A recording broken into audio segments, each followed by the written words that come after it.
Hi guys, good morning. तर सकाळी सकाळी वॉशरूमला आधी उठल्यानंतर जाऊन यायचं, त्यानंतर वजन चेक करायचं आणि मग पहिलं गरम पाणी पियायचं. तर आज मला ॲक्च्युली उठायला थोडा लेटच झालेला, त्यामुळे मला आज एक्सरसाइज स्किपच करावा लागला, कारण मग पुढचंही शेड्यूल पूर्ण माझं बिघडतं. त्यासाठी आज एक्सरसाइज मी थोडा स्किप केला. रात्री ॲक्च्युली मला झोपच येत नव्हती आणि त्यामुळे मग उठण्यावर परिणाम झालेला आहे. एनिवेज चालेल, कारण आता सध्या काही म्हणजे स्ट्रिक्ट रूटीन चालू नाही आहे, पण जेव्हा मी करते तेव्हा माझं झोपण्यापासून ते उठण्यापर्यंत हे माझं एकदम डिसिप्लिनने असतं.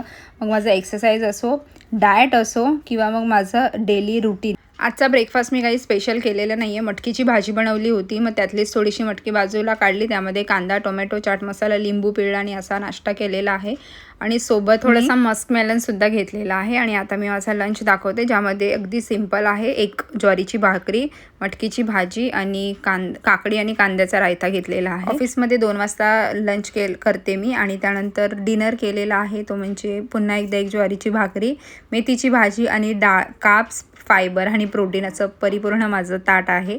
त्यानंतर मला असं वाटतं की जेवण ना मी दुपारी पण असं म्हणजे ब्रेकफास्ट म्हणा, लंच म्हणा किंवा डिनर पण एकदम असं घाईघाईत खाते आहे.